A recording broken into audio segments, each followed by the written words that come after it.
Okay, Assalamualaikum class. Today we will try to look at our third and last poem, Ode to Autumn, which was also written by John Keats. And this poem was originally written in 1819 and it was published in 1820.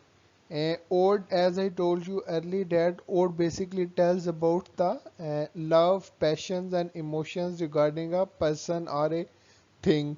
No, John Keats has written a poem on Ode on Autumn. It means he is going to praise autumn. अब वो autumn को क्यों praise कर रहा है? While rest of the other poets used to praise spring season because spring में क्या होता है? spring में फूल खिलते हैं. spring में क्या होता है? spring में दरख्तों पे नए पत्ते उगते हैं. In this way spring as an upper edge and it is so far successful to capture the attention of the poet. But John Keats has a different view point regarding it. John Keats का ये मानना है कि कोई मौसम जो है उसमें कोई खराबी नहीं होती.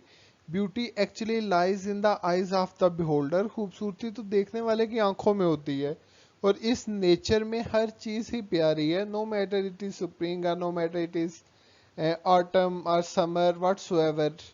हर चीज जो है everything is beautiful because beauty actually lies in the eyes of the beholder. तो ode to autumn is basically consist of three stanzas. It is quite a short poem. लेकिन ये शॉर्ट है इसका मतलब ये नहीं है कि इट इज इजी पोएम. ऐसा नहीं है. इसमें ये बहुत डिफिकल्ट वोकेबलरी यूज करता है और बहुत सी वोकेबलरी तो ऐसी है जिसे आप एक दफ़ा पढ़ेंगे तो आप दोबारा पढ़ेंगे तो तब तक आप उस वोकेबलरी वर्ड्स को या उनके मीनिंग्स को भूल चुके होंगे. एनी हाउ हम देखने की कोशिश करते हैं कि वो ओ टू आटम में क्या कहता है. ओके, फर्स्ट लाइन देखें. कहता है सीजन ऑफ मिस्ट. मिस्ट कहते हैं धुंध को. सीजन ऑफ मिस्ट ये धुंध का सीजन है, धुंध का मौसम है. एंड मेलो फ्रूटफुलनेस और पके हुए फलों का मौसम है. किसकी बात कर रहे हैं? He is basically talking about autumn. Autumn की बात कर रहा है कि ऑटम में क्या होता है, फल पक के तैयार हो जाते हैं. गर्मी की वजह से फल पक के तैयार हो जाते हैं. इसलिए ये कहता है कि इसमें मिस्ट होती है, कोहरा पड़ता है, धुंध पड़ती है और फल पक के तैयार हो जाते हैं. Close bosom friend. क्लोज करीबी दोस्त को कहते हैं बोजम फ्रेंड. जो बहुत जल्द आपका दोस्त बन जाए उसे कहते हैं बोजम फ्रेंड. फास्ट फ्रेंड जिसे आप कह सकते हैं. कहते हैं cold close bosom friend of the maturing sun. Maturing sun जब सूरज पूरी आबोताब से चमकता है तो हम कहते हैं कि वो मेच्योर हो गया है. क्या कहता है?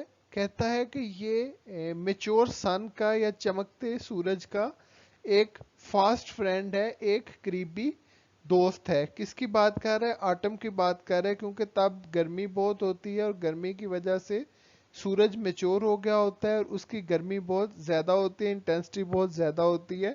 डेट्स वाई कीट्स इसे कहता है कि ये जो मौसम है ये गर्मी का मेच्योर फ्रेंड है. Conspiring with him how Lord and bless. Conspire कितना होता है? कॉन्स्पिरेसी से ये वर्ड बना है. कंस्पायरिंग विद हिम ये उसके साथ साजिश करता है. मतलब ऑटम और सूरज क्या करते हैं? कंस्पायर करते हैं, साजिश करते हैं. How to load and bless. क्या साजिश करते हैं, क्या प्लानिंग करते हैं? हाउ टू लोड कैसे भरा जाए, एंड ब्लेस और नवाजा जाए. कहता है कि ये ऑटम और मेच्योरिंग सन जो हैं they are friends of each other. ये एक दूसरे के दोस्त हैं. And they both conspire with each other. एक दूसरे के साथ ये कॉन्स्पिरेसी करते हैं डेट हाउ टू लोड कि कैसे भरा जाए, एंड ब्लेस और नवाजा जाए या लादा जाए. किसकी बात हो रही है? With fruits the wine. With with fruits कैसे फलों के साथ लादा जाए या फलों से भर दिया जाए. किसको? दरख्तों को. That round the thatch eaves run. जो जहां तक मेरी नजर जाती है वहां तक दरख्त लगे हैं. जो मेरी नजर जहां तक जाती है, रोन द थेच आइड रन, वहां तक जो दरख्त लगे हैं उनके ऊपर कैसे फलों को लाद दिया जाए. क्या कहते हैं? कहता है कि ये सूरज और दूसरा क्या है, ये maturing sun. सूरज और maturing sun they both basically conspired with each other, एक दूसरे के साथ कॉन्स्पिरेसी करते हैं। और कॉन्स्पिरेसी क्या करते हैं कि कैसे जो दूर दराज तक हमें दरख्त नजर आ रहे हैं उन्हें फलों से भर दिया जाए। अब आपको पता है कि इस सीजन में फल पक के बिल्कुल तैयार हो जाते हैं। इस वजह से कीट्स इस सीजन को एक्नॉलेज कर रहा है, इसको प्रेज कर रहा है। क्यों? क्योंकि इसमें सूरज चमकता है, मेच्योर होता है, और उसकी वजह से क्या होता है, फ्रूट्स तैयार हो जाते हैं। अगला स्टेंजा देखते हैं। ओके, अब क्या करता है, कहता है कि to bend with apples. Bend होता है झुका देना, विद एप्पल्स सेबों के साथ। कहता है टू बेंड विद एप्पल्स, ये सेबों के साथ झुका देता है। द मोस्ट कॉटेज ट्रीज, कहता है जो कॉटेज है उसमें जो दरख्त लगे हैं उन दरख्तों के ऊपर काई लगी हुई थी, उसकी वजह से वो प्रोडक्टिव नहीं रहे थे दरख्त। तो सूरज ने क्या किया, सूरज ने कॉन्स्पिरेसी की आटम के साथ मिलके कि कैसे हमने इस कॉटेज ट्री के ऊपर, इस बेकार दरख्त के ऊपर जिसके ऊपर मोस लग गई है, जो खराब हो गया है, कैसे हमने इस बेकार दरख्त को हमने फलों के साथ झुकाना है, सेबों के साथ झुकाना है। इसका मतलब ये है कि ऑटम जो है it is not bad season at all, ये बुरा सीजन नहीं है, बल्कि ये जो दरख्त हैं उनके ऊपर जो फल लगे होते हैं, ऑटम ये कोशिश करता है, ये बेसिकली ट्राई करता है कि कैसे उन दरख्तों को हमने फलों से लाद देना है या दरख्तों को फलों से भर देना है। कहता है to bend with apple the mossed cottage trees, कैसे कॉटेज में लगे दरख्त जिनको कारी काई लगी है, जो कि अब बहुत अच्छे नहीं रहे, बीमार हो गए हैं। टू बेंड विद एप्पल्स, कैसे उन दरख्तों को सेबों से भर देना है। एंड फिल ऑल फ्रूट्स, और कैसे सारे फलों को भर देना है। विद रिपनेस, रिपनेस कहते हैं पका देना। टू द कोर, अंदर तक, कहते हैं और कैसे सारे फलों को अंदर तक पका देना है। टू स्वेल द गॉड, और कैसे कद्दू को स्वेल करना होता है, मोटा होना, सूजना कहते हैं वैसे स्वेलिंग को, कि सूज के है। कहते हैं टू स्वेल द गॉड, कैसे कद्दू जो हैं उनको मोटा करेगा। And plump the hazel shells, और कैसे जो अखरोट हैं उनके दानों को पकाता है।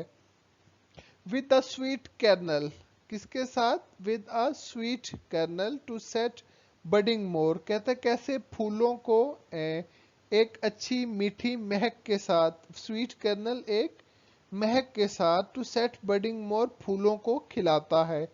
अब क्या करता है, ये जो ऑटम सीजन है ये सन के साथ मिलके कॉन्स्पायर करता है। कॉन्स्पिरेसी क्या करता है, फर्स्ट लाइन में आप देखें, फिफ्थ लाइन में, कि कैसे हमने बेकार दरख्तों के ऊपर एप्पल सेब लगाने हैं, कैसे हमने फलों को अंदर तक पका देना है। तीसरी चीज क्या है, कैसे कद्दू जो है उनको हमने मजीद मोटा करना है, कैसे अखरोट के अंदर जो गिरी है उसे हमने तैयार करना है, और कैसे एक मीठी महक के साथ, एक खुशगवार महक के साथ फूलों को हमने और मजीद खिलाना है। एंड स्टिल मोर, और बहुत ज़्यादा, later flowers for the bees, शहद की मक्खियों के लिए फूल इकट्ठे करते हैं। अनटिल दे थिंक, जब तक वो सोचते हैं। कौन सोचते हैं, शहद की मक्खियाँ। क्या करता है, आटम और सन मिलके क्या करते हैं, शहद की मक्खियों के लिए फूल इकट्ठे करते हैं। अनटिल दे थिंक, जब तक वो सोचते हैं। क्या सोचते हैं, warm days will never cease, कि ये गर्म दिन कभी खत्म नहीं होंगे। अब शहद की मक्खियों के लिए जब बहुत ज्यादा फ्लॉज इकट्ठे करते हैं तो वो ये सोचते हैं कि ये गर्म दिन कभी खत्म नहीं होंगे। फॉर समर, गर्मियों में। हैज ओवरब्रीम्ड, ओवरब्रीम्ड होता है भर लेना।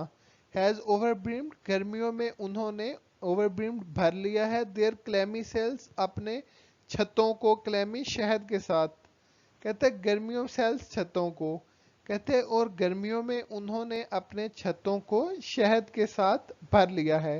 कि किसने भरा है, मक्खियों ने।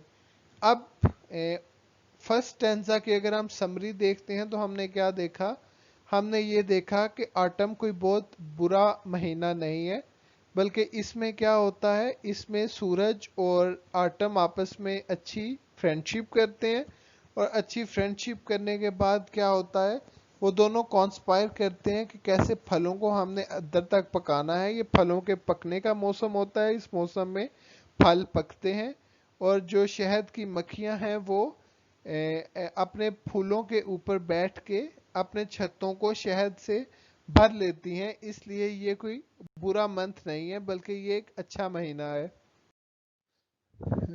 ओके, इस टेंसा में इन लाइंस में जो इस स्लाइड में है, इसमें वो पर्सोनिफिकेशन यूज करता है और ऑटम को ऐसे एड्रेस करता है as autumn is a girl, जैसे कि खिजां कोई लड़की हो। और उसे कैसे कहता है who had not seen the, who had not seen दी, किसने तुम्हें नहीं देखा है, ऑफ एमिड दाई स्टोर, अपने स्टोर पर बैठे हुए, एमिड बैठे हुए। रिहेटोरिकल क्वेश्चन है, आगे क्वेश्चन मार्क यूज किया हुआ है। रिहेटोरिकल क्वेश्चंस वो क्वेश्चंस होते हैं जिनका आंसर आपको पहले ही पता हो, लेकिन आप स्ट्रेस देने के लिए इनको यूज करते हैं। कहते हैं who had not seen the of amid the store, किसने तुम्हें अपने स्टोर पर बैठे हुए नहीं देखा है। Sometime whoever seeks abroad, sometimes बाजुकात, हुएवर सीक्स अब्रॉड, जो भी बाहर जाता है, अब्रॉड बाहर या किसी दूसरे मुल्क जाता है। मे फाइंड दी, वो तुम्हें पा लेता है। सिटिंग केयरलेस, बेपरवाही से बैठे हुए। ऑन द ग्रानरी फ्लोर, एक नीचे जमीन पर, जमीन के फर्श पर। दाई हेयर सॉफ्ट लिफ्टेड, दाई हेयर तुम्हारे बाल, सॉफ्ट लिफ्टेड वो नरमी से हिलते हैं, बाय द विनोइंग विंड चलती हुई हवाओं के साथ। कहता है कि जब भी कोई बाहर जाता है तो वो तुम्हें देखता है जैसे तुम बेपरवाही से किसी फर्श के ऊपर बैठी हो और तुम्हारे बाल हवाओं के साथ हिल रहे हैं। ये क्या है, ये पर्सोनिफिकेशन यूज कर रहा है। ऑटम को ऐसे कह रहा है कि जैसे ऑटम कोई लड़की हो और ऑटम की ब्यूटी को प्रेज कर रहा है। और on A half ripped furrow sound asleep, और या ऑन अ हाफ रिप्ड, आधे पके हुए, फरो हल चलाने को कहते हैं, फरो।